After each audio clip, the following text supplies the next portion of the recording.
Bonjour à tous et bienvenue dans votre édition régionale. Au sommaire, ce lundi 10 février, l'ouverture de certains hypermarchés le dimanche toute la journée. C'est le cas à Lorient depuis quelques jours. Pas d'employés de caisse sur place, mais les clients semblent satisfaits. Les élèves du lycée Cresquer à Saint-Paul-de-Léon ont coupé leurs cheveux pour la bonne cause ce lundi.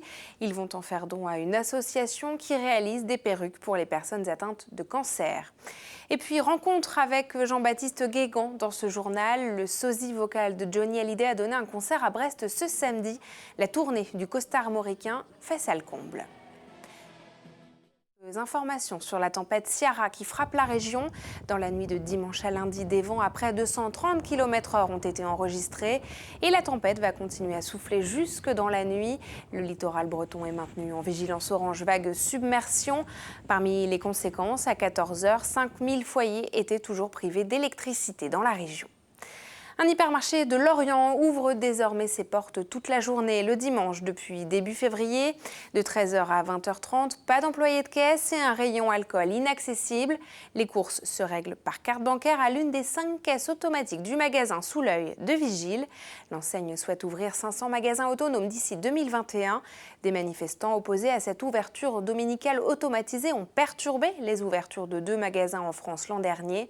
En Bretagne, le système existe déjà à l'Est-Neuvin, dans le Finistère. Alors, qu'en pensent les clients lorientais? Karine Chevrolier les a interrogés à la sortie de leur course.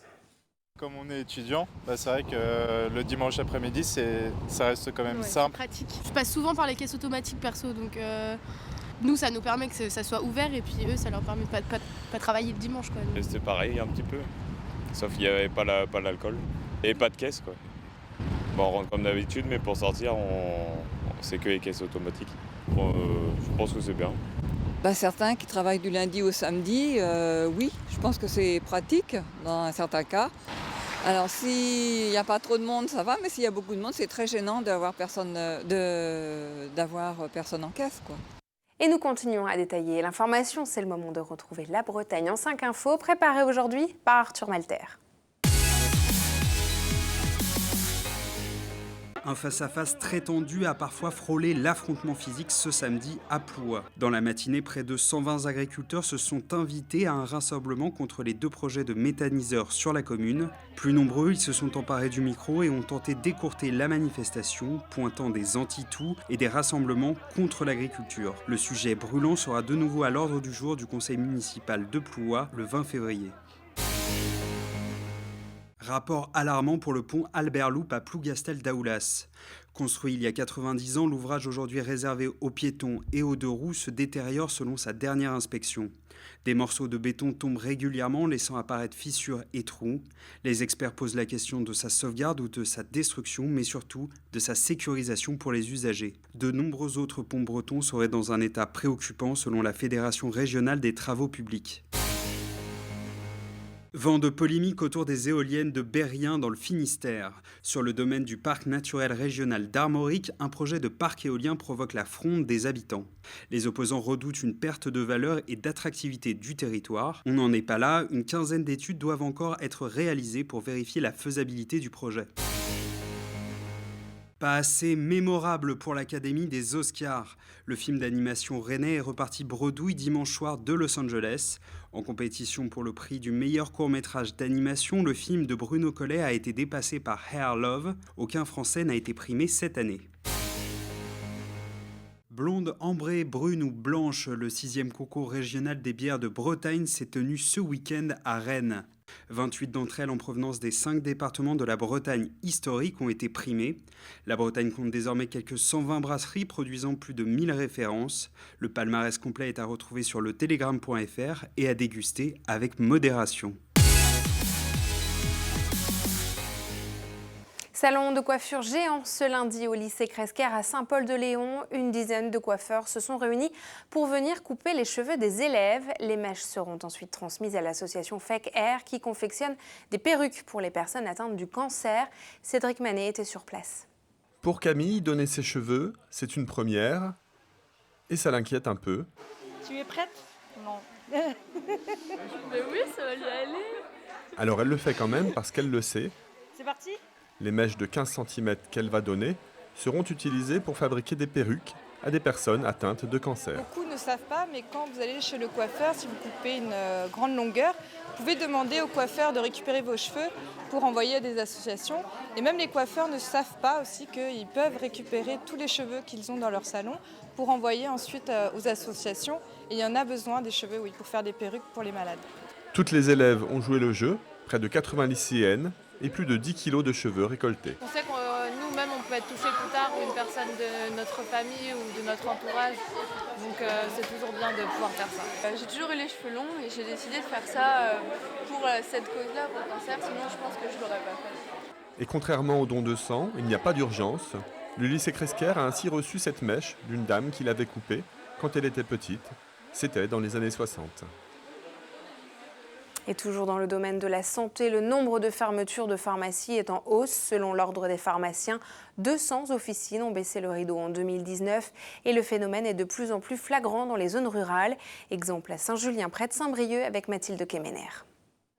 Les 2000 habitants de la petite commune de Saint-Julien vont-ils garder leur pharmacie? À 68 ans, ce pharmacien aimerait prendre sa retraite, mais comme d'autres officines en zone rurale, il ne trouve pas de repreneur.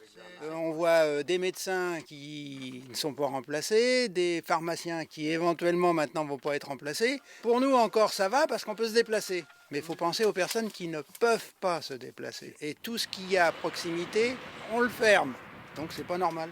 Selon le pharmacien, son officine serait trop petite, son chiffre d'affaires pas assez important et il manquerait un médecin sur la commune pour attirer un jeune repreneur. Il faudrait solliciter pratiquement les élus locaux au Danemark, les pharmacies de ville, rétribuer les pharmacies de campagne pour qu'elles restent en place. Il y a un pourcentage de leur chiffre ou une commission qui est rétribuée aux petites officines. En Bretagne, selon l'ordre régional des pharmaciens, une dizaine de pharmacies baissent le rideau chaque année. Mais ça commence à faire, oui, quand même. Les officines restent encore des endroits de proximité grâce au maillage pharmaceutique. Mais on peut avoir des zones un petit peu blanches, oui, qui peuvent poser des problèmes pour certains patients. Notamment en centre-Bretagne, où on a quand même une zone blanche. Dû au changement de marge, depuis quelques années, les marges diminuent. Et donc sans médecin, bien, les pharmacies ont du mal à vivre, puisque les patients vont plutôt dans l'endroit où ils ont trouvé le médecin, souvent. À Saint-Julien, le pharmacien espère vendre d'ici 2 ans, avant ses 70 ans. La fermeture supprimerait 4 emplois et pourrait toucher les commerces du bourg qui ont lancé une pétition.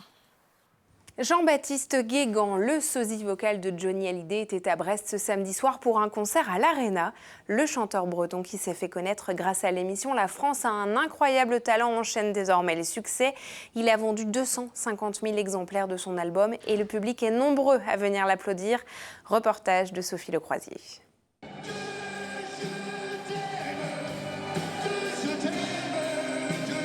Une tournée en hommage à son idole. Jean-Baptiste Guégan chante du Johnny depuis 20 ans.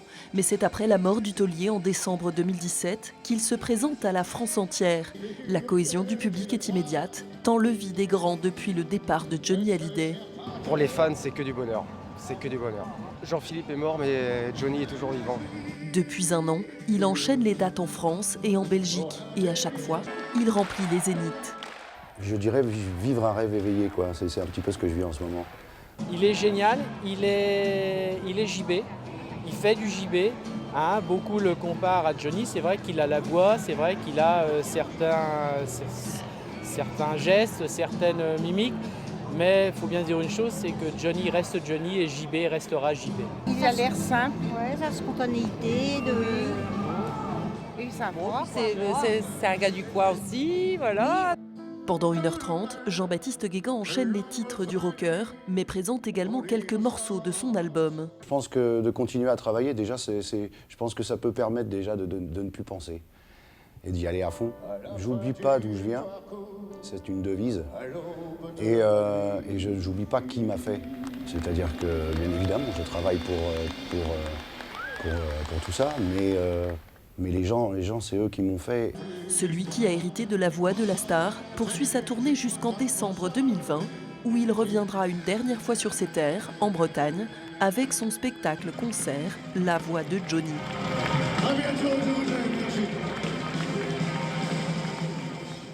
Et avant de refermer cette édition, ce chiffre, 405 886, c'est le nombre de fois où le hashtag emoji BZH a été tweeté entre le 13 janvier et le 9 février. Reste à savoir si cela sera suffisant pour qu'Unicode décide d'introduire le Gwenadu de manière permanente dans le catalogue des émoticônes. La réponse en mai 2020. C'est la fin de cette édition. Merci beaucoup de nous avoir suivis. Prochain rendez-vous avec l'actualité locale demain à 19h. Belle soirée sur nos antennes. À demain.